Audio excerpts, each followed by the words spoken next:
السلام عليكم. لا تنسوا الاعجاب بالفيديو والاشتراك في القناة تشجيعا لنا لنستمر بنشر المزيد ان شاء الله. طيب لو رحنا بقى للمغرب، احنا بدأنا مع بعض موضوع تصنيع السيارات، ليه هي بقت رائدة واحنا لا؟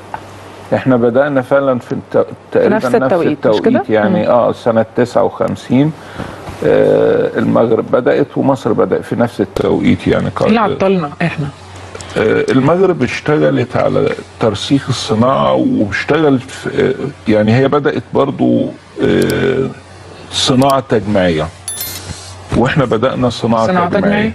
هم اشتغلوا على زيادة المكون المحلي وبحيث ان هو يوصل لصناعة كاملة. احنا استمرينا على الصناعة التجميعية، ما طورناش في الصناعات المغذية. يعني المغرب وقت ما بدأت كان عندهم تقريبا حوالي 250 مورد للصناعات المغذية. بدأ يعمل شراكات مع أوروبا، مع شركات عالمية. كان تركيزه كله ان هو ينمي الصناعات المغذية من خلال الشراكات، وبالفعل نجح في دي لدرجة ان هو وصل في 2023 انه صدر سيارات ب 13 مليار و900 مليون دولار. احنا كان اشتغلنا على الانتاج المحلي وان احنا نغطي السوق المحلي. بدأت تدخل الشركات العالمية للسوق من خلال القطاع الخاص في تجميع سيارات منافسه. احنا كنا واقفين برضو في نفس المربع بتاع مع بعض النصر اللي هي العربيه القديمه اللي احنا عارفينها. جينا في 2009 ما قدرناش ننافس الاشكال الجديده والتطور اللي حصل في القطاع. ما كانش عندنا صناعات مغذيه عشان نعمل سياره كامله. اتقفل المصنع في 2009 رغم ان احنا صنعنا اتوبيسات، صنعنا جرارات. يعني الفعل كنا بدأنا وطلعنا. احنا لو بدأنا وكملنا ومشينا مع التطور ومشينا بنفس النهج اللي مشيت عليه المغرب في ان احنا نطور ونزود الصناعات المغذية، اكيد كان الوضع اختلف. طيب استاذ منتصر، انا عايز اعرف منك ما هي المشاكل اللي بتواجه الكل من اجل تصنيع عربيه محليه الصنع، او بلاش المشاكل، يعني ممكن نبعد عن المشاكل شويه.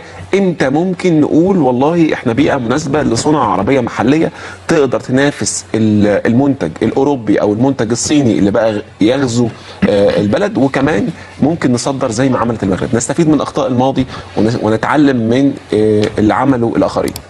هبدا اشتغل على الصناعات المغذيه. زي يعني المكونات الانتاج ابدا ادعمها. ابدا اجيب استثمارات من بره، بس طبعا كل ده محتاج شويه قرارات. احنا المصانع موجوده عندنا ينقصها الشراء، مقفوله بالجنازير. انا اقول لحضرتك انا محتاج النهارده، يعني المغرب ادت الاراضي للناس ببلاش، ادت له ميزات استثماريه، اعفاءات عشان يشتغل. نفس الكلام ده احنا محتاجينه. انا عندي النهارده السياره مثلا اللي انا بستوردها من اوروبا بتدخل زيرو جمارك.